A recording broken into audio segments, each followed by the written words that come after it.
থাকিও কিন্তু আমার নাই। ওগো লক্ষ্মী, আমি তোমার সহায় আছি, তুমি চিন্তা করো না।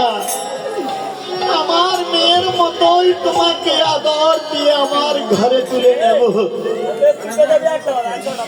আর ওরে লতা ফাতা দিয়ে সীতাকে একটি কুঠির বেঁধে দিলেন। ওরে সে কুটিরে সীতা দেবী ওরে দিন রাত সুখের জল ফালাইতে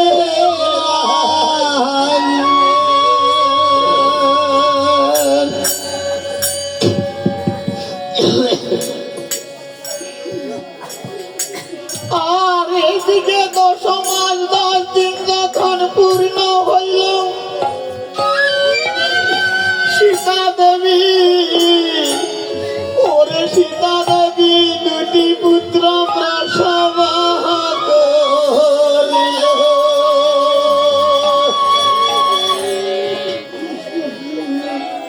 আর এইদিকে মাই 2টি পুত্রকে পেয়ে ওই দুসুকের জলে মাই কেঁদে কেঁদে ওই সন্তান দুইজনকে তখন মা কহিতে বালক রে, ওরে বালক, তোদেরকে রাখলো কোথায়? কি খাবার দেব? আমার গিনির কাছে নাই রে বালক। তোরা ছিলি রাজার পুত্র, তোরা অবতার রাজপুত্র, আজকে এই কান্দাহালিনী তোদেরকে নিয়ে এই বন মাঝে আসি। তোদেরকে কি দিয়ে আমি লালন পালন করব? আর এইদিকে 2টি বালক বলছেন না গো, ও মা, আমাদেরকে খেতে দাও না মা। ওরা এই কথা শুনে মাই দুঃখিনী ওরে হৃদয়ের আগুন মায়ের দ্বিগুণ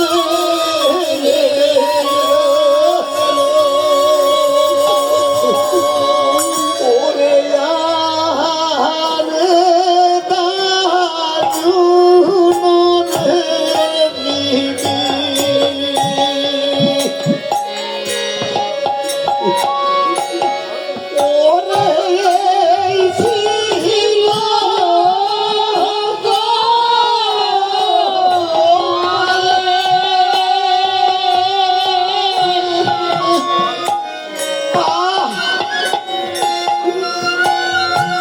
আমার আজকে বলি এই 2টি পুত্রকে নিয়ে আমার এই ওদেরকে আমি খাওয়ার দিতে পারছি না। ওরা না খেয়ে বসে আজকে আমার সন্তান মারা যাবে। ওরে মায়ের কুলে বসে আছে আমার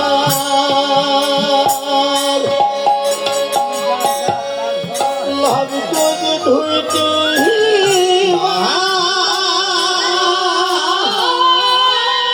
মায়ের কোলে বসে আছে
এইদিকে শ্রীরামচন্দ্র সীতাকে হারিয়ে, ও শ্রীরামচন্দ্র নিজের স্ত্রীকে হারিয়ে আজকে ওই দুসুকের জলে ওরে বাঁশিতে লাগে।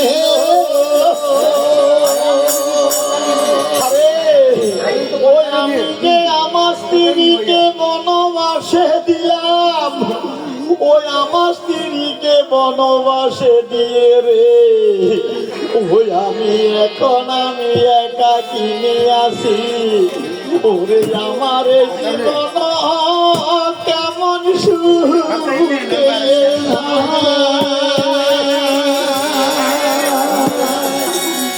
ওরে প্রজাদের কারণে আমি সীতাকে বনবাসে দিলাম, ওই আজকে বুঝি আমি লক্ষ্মী সারা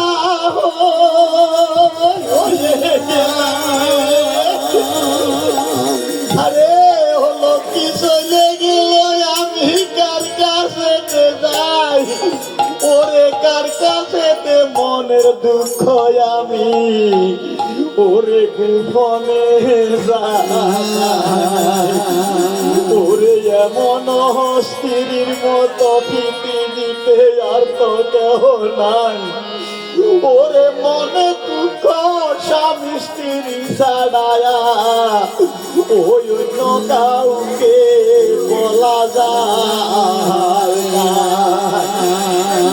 আজকে শ্রীরামচন্দ্র এমনি ভাবে সিংহাসনে বসে কাঁদিতে লাগিলেন, আর এদিকে বাল্মী ঠাকুর মুনির ভবনে সীতাকে বলে, ও গো লক্ষ্মী শুনো দিয়ে মন, ওরে তোমার কাছে এসেছি মাগো ভিক্ষার।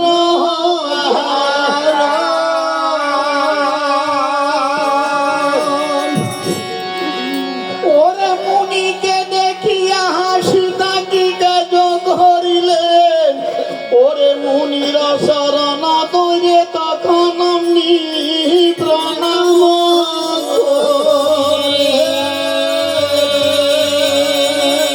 হরে মুনি গো।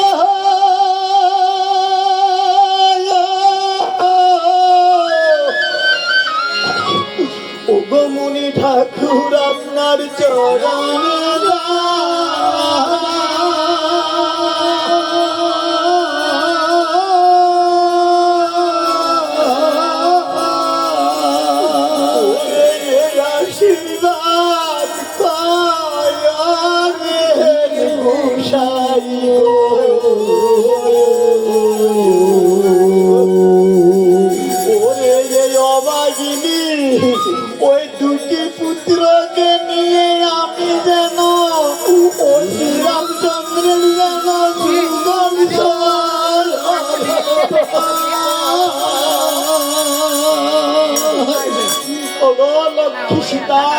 যেমনি ভাব তেমনি লাভ, আশীর্বাদ দিলাম তোকে। এবার মুনি এসেছি মাগো, দীক্ষা দাও আমাকে। ও মহা